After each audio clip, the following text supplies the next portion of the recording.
What is up, you guys? IFBB Pro Bionic Mercy here, and today I want to chat with you guys about a topic that a lot of people have been messaging me about.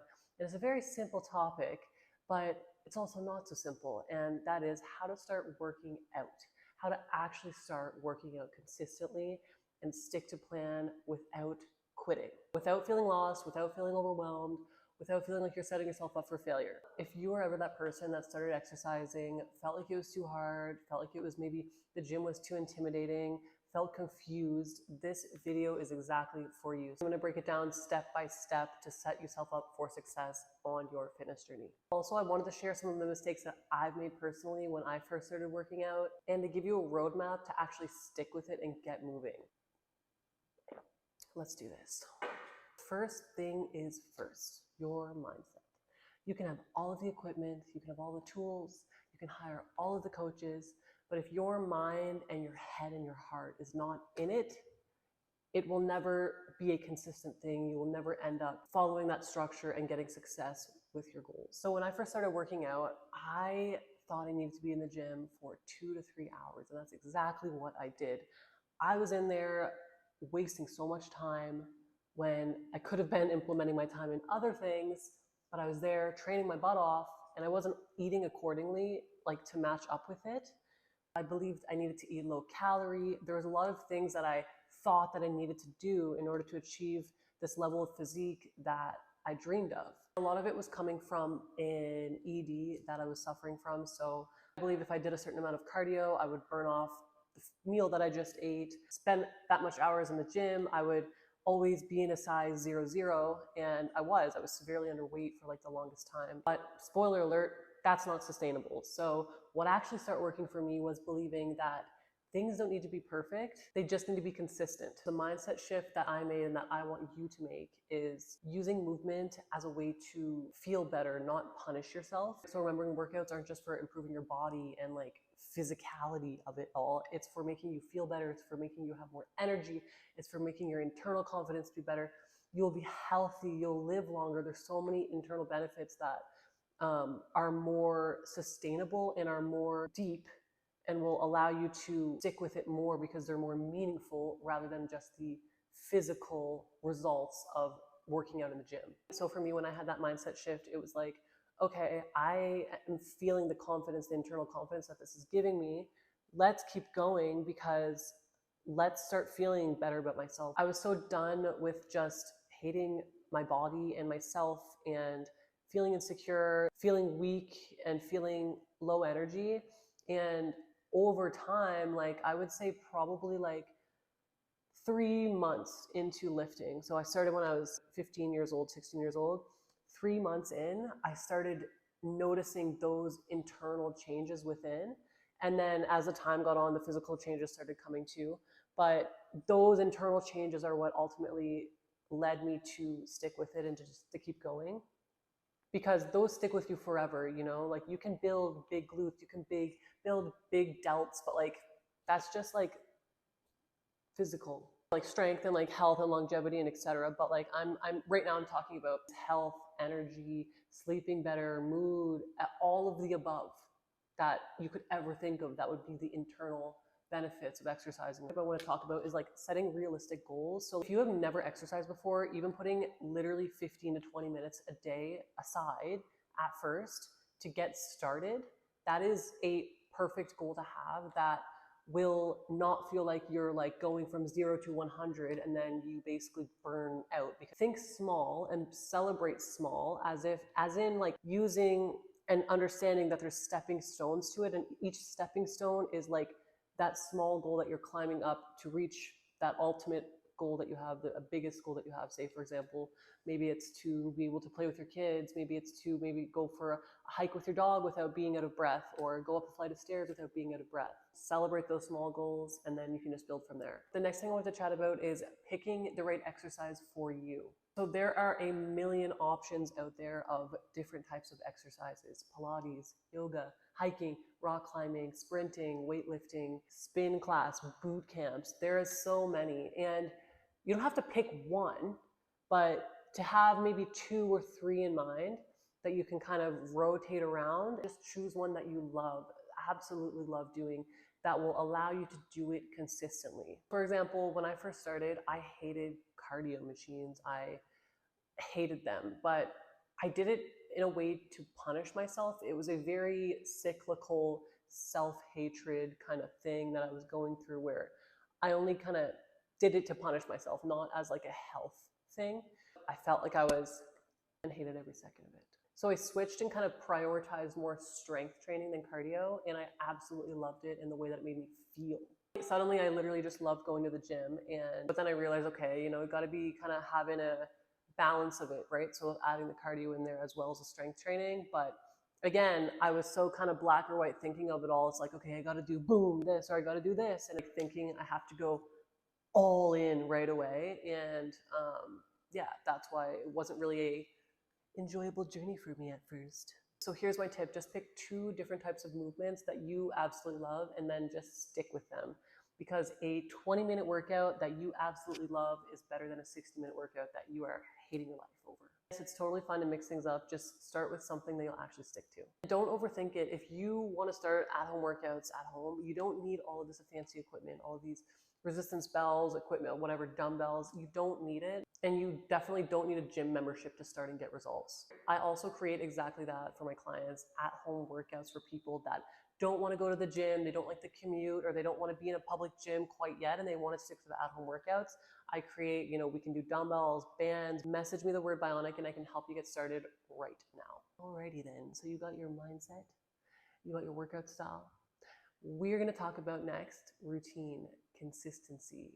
This is the secret sauce. When I first started, I tried random workouts whenever I felt motivated. I would just be in the gym, doing my thing, moving my body around in ways that I didn't understand what I was doing, but I felt like I was doing something, and I was telling myself that it was correct, but it wasn't. But the main thing is, the motivation comes and goes. I lasted a good maybe 2 to 3 weeks, like when I started that, and I was like, okay, I gotta reevaluate my life and my training decisions. What am I doing? But I realized, like, the trick to working out in consistency and being in a routine is scheduling in your workouts, literally like appointments. So put 3 days per week aside for going to the gym, working out. I would say that is very realistic for beginners, and choose specific times that you know where your peak energy is. So morning, evening, or afternoon. For me, it was the evenings, like after school. I know that that was my peak energy. It still is, honestly, because I had about 3-4 meals in me. I had my water in me. I was ready to go and I could lift super heavy. So I want you to write it down, put it in your notes, put it in your calendar, and treat it as a non-negotiable. And say, for example, you feel like 30 to 45 minutes is too much, break it down. So like, if you have cardio equipment at home, 15 minutes of cardio in the morning, then you could go on your lunch break, or you could go after school or after work. Break it down throughout your day to kind of give you that ease, so you don't feel like you're burning out your body in that amount of time. Honestly, it all counts, and it helps you build a habit without feeling overwhelmed. Like for me, when I was on prep, I had to do upwards of like an hour and a half of cardio. So that's going to the extremes, for example. And I literally would do like 30 minutes in the morning, 30 minutes in the afternoon, and then finish up at night with my strength training, and then the rest of my cardio. Like, if you want it bad enough, you'll make it work. Next thing, how to start each workout. So what I see a lot of beginners do, and the mistakes they make, is going straight into the advanced workouts. And you have to realize, like, you don't have to lift heavy weights on day one. You don't have to run 5K on day one. You don't got to do 30 push-ups on day one. All you need is a simple, structured starting point. So that can be warming up the beginning of your workout for 5 to 10 minutes. This can be walking incline on the treadmill, going on the bicycle. Main workout, 10 to 30 minutes of resistance training. Focus on 5 to 6 movements in total. Think bodyweight squats, push-ups, ab exercises, bicycle crunches, planks to help get your core stronger if you're just starting. And finish off with a cool down, so you could do some stretches in there, hold those stretches for about 20 to 30 seconds, breathing, and just kind of reflect on how your body feels. I'm going to put right here an example of a beginner full body workout that you can literally just take a screenshot of and do, that will help you. So just remember, start light, focus on form, high reps, and then you can increase the rounds, decrease the reps, increase the weight over time, add more resistance over time. That's how you progressively overload. The key mainly is to feel challenged, not overwhelmed or not injured. So even you could be taking videos of your form, send them to me. I will help you with that. Next thing I want to chat about is overcoming common obstacles. Gotta get real on this. Obstacles will come. You will feel tired. You will feel sluggish. Motivation will dip. You'll feel intimidated. This is completely normal. And here's exactly how I've dealt with those obstacles. Feeling tired. I feel tired. I felt tired last week when I was going to the gym. I felt like I literally couldn't move my body, that my body was so heavy that I was just mentally not there and physically not there. But guess what? I went into the gym with the intention of, okay, I'm only going to work out for 10 minutes. I'm only going to do 10 minutes of movement, see how my body feels. I got in there and it was almost like a mindset shift of like me trying to prove myself wrong. I ended up having the greatest workout of my life. It was like an hour. I did resistance training. I did cardio. Once you start moving, you start to get your blood flowing, and then you start to feel that motivation kind of arise, and you're like, okay, this is the feeling that I remember. My body is loving this right now. My mind is loving this right now. Let's keep going and prove myself wrong. But even if you do go in for that 10 minutes, at least it was 10 minutes, at least you still did it. It still counts. So hold on to that.